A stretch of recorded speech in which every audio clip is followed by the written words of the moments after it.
of It's a Kid's Life at Christmas Countdown. We have an extra special guest tonight who's just ducked out of you. Lola, come back here. We have got Lola. Remember we mentioned last night about all the puppies' names being in the book? This is Mummy Lola. So she's going to join us for the reading tonight. She might not stay the whole time because she's a little bit perched up there. She might want to get down, but we'll see how she goes. She's feeling a bit tired, aren't you, Lola? And this is genuine Lola that you've read about in the books. If you've read the other books. She's just going to sit there and have a bit of a wash while we read. Are you ready, guys? Yeah. Okay. Chapter 10. Oh, you're going to like this chapter, boys. I forgot which one it was. Okay. Who wants to go to meet Father Christmas today? Said Dad in a big, merry voice as he wandered into the kitchen the following Saturday morning. Mum was making pancakes as a treat, so we were all waiting eagerly at the table. I thought for a second that little Spud was going to topple from his chair in excitement. Me, he squealed. Will he have presents for us? Asked Big Spud with eyes as wide as saucers. Well, that depends on whether you've been good boys, said Dad, clearly enjoying their excitement. We have been good, they exclaimed in unison. Except for eating my friend's chocolates, piped up Mum from behind the pancake maker. Pocket Rocket's eyes met mine as we realised the first part of the mission, Letter from Father Christmas, had been put into action. I couldn't believe that the Spuds had literally taken the blame for that one. I almost felt sorry for them. I was about to tell Mum the truth about Pocket Rocket eating the chocolates when I felt a hard kick on my right shin. I looked up to see Pocket Rocket mouthing something to me which looked like dog's paws. I pulled a face at him which was a combination of annoyance and pain from the leg kick mixed with sheer clumsiness. Pocket Rocket rolled his eyes and then said as quietly as he could through gritted teeth, "Your chores, remember?" Oh, I may have backed to him, remembering that the Father Christmas letter also said that our little brothers had to do all of our chores for the whole of December. Maybe I didn't need to tell Mum the truth right that second. I nodded my understanding to Pocket Rocket and pulled an imaginary zip across my lips to show him that his secret was safe, for the time being at least. I drizzled a big dollop of syrup onto the pancake that Mum had just slid onto my plate. "Thanks, Mum," I said. "Hey, why does he get the first one?" moaned Pocket Rocket. "Because," said Mum, "he was the only one who said please when I asked who wanted pancakes this morning." I said please, he grumbled back at her. "No, you didn't," said Mum. "If you remember, your exact words were, 'Excellent idea, Charlady, now make it snappy,' which is why you were getting the last pancake rather than the first." "Can't you take a joke?" said Pocket Rocket, folding his arms as he slunk back in his seat in defeat. "This is delicious," I said, feeling the need to wind my brother up even more. The first pancakes are always the best. I looked smugly at my brother, who was almost drooling as he watched me with big, jealous eyes. It wasn't like he'd have to wait long. It literally took seconds to make each pancake on Mum's special pancake maker. "So where are we going to meet Father Christmas then?" asked Mum, flashing me a look that spoke 1,000 words, or more specifically the "don't wind your brother up. I am really not in the mood for yet another brotherly bust-up." "Apparently he'll be in the cafe at Heather Haven this afternoon," answered Dad. "I thought we could take the dogs for a walk and then see Father Christmas afterwards." Heather Haven had once been my favourite place to walk the dogs. Obie and Lola could run for miles off of their leads without a road in sight. In between the paths there were huge patches of purple heather woven together. You had to make sure you stuck to the paths though, as there were snakes lurking deep within the heather. I had thought that Dad was trying to scare us when he had first told us about the adders, the only venomous snake in England. But then we actually saw one. I remember it as clearly as if it had happened yesterday. If Lottie, the girl who would one day be my girlfriend, asked me about it, the story would go. So, one day, when I was walking the dogs at Heather Haven with Mum and my brothers, a snake came onto the path and reared its head up at us. I jumped in front of my brothers to protect them, grabbed the snake round the neck and single-handedly wrestled it to the ground as it tried to bite me with its ferocious fangs dripping with venom. In reality, the story went something a little more like this. So, one day, when I was walking the dogs at Heather Haven with my mum and my brothers, a snake came onto the path and reared its head up at us. I screamed like a girl and ran backwards towards Mum, who was behind me on the path, trying to round up my 3 younger brothers who were walking at a snail's pace. I then stood there, shaking like a leaf, as Mum ran back towards the snake to get Obi and Lola, who were about to pounce on it like it was a toy. Pocket Rocket then had to give me a piggyback to the car as I was too scared to put my feet down. Little Spud found it so exciting that he demanded Mum bought him a snake teddy from the cafe shop on the way out. I, on the other hand, accepted that snakes were a new phobia that I could add to my list, along with pretty much every creepy crawly and spider you could think of. Although traumatised by this event, I knew that it was safe to go to Heather Haven today, as it was a cold, drizzly December day. Adders only ever came out onto the paths to catch the warmth of the sun, something England was seriously lacking in winter. This thought made me think of Lottie Jones, my girlfriend, who moved to Australia earlier this year. I wondered what Christmas would be like for her. Surely it wouldn't feel as special if you didn't cosy up in your warm house with the fire blazing on Christmas Eve. Last time I spoke to her, she told me they were planning on going to the beach on Christmas Day. Go and get dressed as soon as you finish your pancakes, boys, said Mum, snapping me out of my daydream. We don't want Father Christmas to run out of presents. I was just going to read chapter 10, but I think I should read you chapter 11. What do you think, guys? Yeah. I think you're going to like this one. Here we go, chapter 11. A few hours later, with 2 worn-out dogs and 6 pairs of soggy wellies, we ventured into the cafe at Heather Haven. I can't believe you made us walk the dogs before seeing Father Christmas, Mum, moaned Big Spud. What if he's already left to go back to the North Pole to check up on the elves? Well, if he has gone back to the North Pole, he's forgotten to take one of his reindeer with him, said Dad with a glint in his eye. We all looked out of the window to where Dad was pointing. Standing by the fence next to the grotto was a rather bored-looking donkey wearing pretend antlers.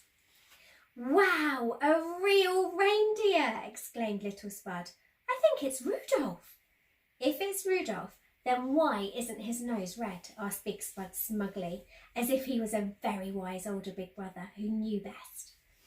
It's not even a began Pocket Rocket. He stopped mid-sentence as Mum glared at him, warning him not to spoil the magic for our little brothers. Being the eldest, I showed Pocket Rocket how it was done. It could be Rudolph, I said to Little Spud. I heard a rumour that his nose only glows red at night, but during the day it looks just like any other reindeer's nose. That's right, said Dad, playing along as he gave me a subtle wink. Pocket Rocket looked at me like I had gone mad. He really needed to work on this big brother stuff. Let's go and see Father Christmas now, shouted Little Spud as he ran to the door on the other side of the cafe. The owners knew what they were doing, making everyone walk through the cafe to get to and from the grotto. They must be entrepreneurs like me. Who wouldn't be able to resist one of their delicious-looking cakes on their way past after visiting the grotto? We all followed Little Spud to the door. His excitement was contagious. At 10 years old, I was definitely far too grown up to be visiting Father Christmas in his grotto. Thankfully, I had little brothers to use as an excuse to get away with it. As we walked through the door, it was literally like we had just entered the North Pole. It reminded me of The Lion, the Witch and the Wardrobe, a book I had read last year where the children entered the enchanting world of Narnia through the back of a wardrobe. The pathway had been covered in fake snow, and fairy lights glistened along each side amongst rows of plants. We had definitely done the right thing in walking the dogs first, as now there was no queue at all. All that stood between us and Father Christmas was 2 elves, or rather a very short lady and her even shorter daughter who were dressed in elf costumes. They beamed big smiles at us and welcomed us with their rosy pink cheeks and shaking a bucket full of money under our noses. Pocket Rocket's eyes lit up as he reached his grabby hand into the bucket and pulled out a handful of coins. Big Spud then followed suit, giggling with delight as he saw that in amongst the coins he had managed to get a £5 note between his fingers. Little Spud was just about to copy them when Dad quickly intervened. "I'm really sorry," he said to the elves, who were standing there speechless, looking flabbergasted. "Put the money back, boys," Dad said sternly as he grabbed Pocket Rocket and Big Spud's wrists and shook them over the bucket. Big Spud's grip loosened straight away, and we heard the tinkle of coins dropping back into the bucket. Pocket Rocket wasn't so quick to release his grip. Dad gave an embarrassed laugh through gritted teeth as he let go of Big Spud's hand so that he could prise apart Pocket Rocket's fingers. "But why are you putting it back, Daddy?" asked Little Spud with a puzzled face. "It's from Father Christmas." Another clattering of coins could be heard as Dad finally managed to wedge his fingers in between Pocket Rockets. "Sorry," Dad apologised again to the elves, looking embarrassed. "I think they got the wrong end of the stick." He pulled out his wallet and gave each of us a £1 coin. "You don't take money out of the bucket, boys. You put it in the bucket." "Why?" asked Little Spud. "Is Father Christmas poor?" "No," said Mum, coming to Dad's help as he put his head in his hands. "Father Christmas is helping to give money to charity. The rule is we get to see him if we put a bit of money in the bucket to go towards—" She looked at the side of the bucket, trying to find out which charity it was. "The local donkey sanctuary," she said the lady elf. "There you go," said Mum. "The donkey sanctuary, boys. Maybe we should give a little bit more," she said, nudging Dad with her elbow. Dad pulled out a £10 note from his wallet and dropped it into the bucket, much to the delight of the elves. That should redeem us for my foolish brothers mistaking the charity bucket for a grab-all-you-can courtesy of Father Christmas bucket. We were saved from any embarrassing small talk by a big "ho, ho, ho" coming from behind the door of the grotto. It was actually a gazebo that had been decorated with fairy lights and had a door made up of lots of long strands of tinsel hanging down. Not the big fluffy-looking strips of tinsel, but the long wispy individual silver strips. They looked like long icicles waiting to be parted by eager little hands in their quest to see the big man himself. Smiling at us, obviously forgiving us for our earlier mistake, the elves stepped aside to allow us to enter. I let my little brothers race ahead of me. I was just as excited as they were, but I couldn't let anyone see that. I was 10, not 5. Once we were all inside, it was a bit of a squash. "Ho, ho, ho," said Father Christmas. "Your mum and Dad have certainly got their hands full with all you boys, haven't they?" It was nothing we hadn't heard before. It was certainly better than "poor mummy having so many boys," that we sometimes heard from miserable old ladies in the supermarket. Depending on Mum's mood, she would either smile sweetly at them and tell them how lucky she was, or she would look at them like she was about to try out my karate moves. "Now, who's going to come and sit next to me on this chair and tell me what they would like for Christmas?" Father Christmas asked. Big Spud and Little Spud suddenly hid behind Mum, feeling shy. "Why don't you go first, Ben?" said Mum. "Show your brothers how it's done." I went and sat on the chair next to Father Christmas. By chair, I actually mean a bale of hay that felt scratchy on the backs of my legs. As usual, I had insisted on wearing shorts, even though it was about 0 degrees outside. "Now, what would you like for Christmas this year, young man?" Father Christmas asked me. I don't know," I said, feeling like a little kid again.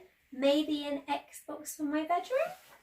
Dad started having a spontaneous coughing fit at this moment. "Maybe you should ask Father Christmas for something a little bit less extravagant," he said in between coughs. "He does have a lot of children to give presents to." "Yes, I certainly do," chuckled Father Christmas. "Now, why don't you go and help yourself to a present from the tub over there whilst I chat to your brothers?" He indicated to a big tub wrapped with Christmas paper, overflowing with presents. I guess the Xbox had been a bit of a long shot. "Me next," said Pocket Rocket. "No, me," shouted Big Spud. "What about me? I'm the dinkiest," said little Spud, thinking that he'd get his way if he turned the cuteness factor up a notch. How about you all come and chat to me together, suggested Father Christmas. I'm sure you can all squeeze onto this very special chair. My brothers all bundled onto the hay bale together. Dad grabbed little Spud just in time as he almost toppled over the back, not realising this chair didn't come with a backrest. So, do you little tinkers have any questions you'd like to ask me, said Father Christmas. Uh-oh, he was going to regret saying that. The next 15 minutes went something along the lines of this. Have you ever got stuck in a chimney? Do you really have a naughty and a nice list? Have you seen Elvis the Elf lately? Dad tells us to leave you beer on Christmas Eve, but you shouldn't drink and drive, so can we just leave you milk this year so you don't crash your sleigh? Why did you tell us that we had to take the blame for eating Mum's chocolate when it was actually... The barrage of questions was stopped at this point when Pocket Rocket, about to get rumbled, decided to distract everyone by focusing on Father Christmas's beard. Is this beard real? He asked, jumping off the hay bale and rushing over to give it a little tug. Pocket Rocket, no! Yelled Mum. But it was too late. Pocket Rocket had pulled the beard from Father Christmas's chin, revealing a big band of elastic around the back of it. All you could hear was a huge gasp from my younger brothers. You're not the real Father Christmas, shouted little Spud, getting his words even more jumbled than usual in his state of shock. You tricked us, shrieked Big Spud. Right, boys, time to go, I think, said Mum in an unnaturally chirpy voice. Thank you for your time, Father Christmas. We look forward to you visiting us on Christmas Eve. As Father Christmas sat there looking dazed, Dad grabbed the Spuds, one under each arm, and ushered me and Pocket Rocket out of the grotto. We had just about made it out to the safety of the cafe when Pocket Rocket remembered they hadn't got their presents. He ran back, and before the fake Father Christmas knew what was happening, he had grabbed 5 presents out of the tub. The dogs need one too, he said cheekily before running back out. Why is nothing ever simple with you lot? Mum asked as we left the cafe. It's not our fault, Mum, replied Pocket Rocket. He was a fake. We should report him to the police. I would have joined in the conversation, but I was already planning a headline in my head. Father Christmas imposter cons innocent children at popular dog walking site. Perhaps this could be the one to win the competition. Okay, now, do you think, children, that bit about the Father Christmas having his beard tugged might have really happened with these guys? Do you remember? Yeah. Yes. I don't remember. It wasn't these guys. I don't remember it, but... Has he told you about it? No, you've told me. Ah, it was their older brother Jamie did that when he was little. And we had a fake Father Christmas we went to visit as well. So yeah, that's what inspired me for that chapter. And another thing that was real in the chapter before that was the snake. Which one of you saw the snake? Oh yeah, Mum, I saw the snake. You saw the snake, yes. Yeah, and I actually wanted to get the teddy. You did. He wasn't scared at all. I was terrified. I ran away with him and the dog screaming. But Joe thought Wasn't it was that really when exciting. I was like 4? Yeah, you were about 4 years old. So yeah, the snake So thing 3 was years real ago. as well, but twisted a little bit to make it dramatic for the book. Now, see, Lola has fallen asleep. I always tell children when I do the writing workshops to read to your pets because they really like it, and I think she did. We've read her a bedtime story and now she's fast asleep. I'll see if I can get her to the camera to say goodbye. Or you could Lola. just pick up the camera. I could do that. Let me see if I can get Lola though. Lola, come and say goodbye, girl. Oh, she's a sleepyhead. Oh. Right, we will see you again tomorrow night for the next chapter. I hope you enjoyed that one as much as I enjoyed reading it. That was a really fun one. Say bye, guys. Bye. Bye. Say bye, Lola.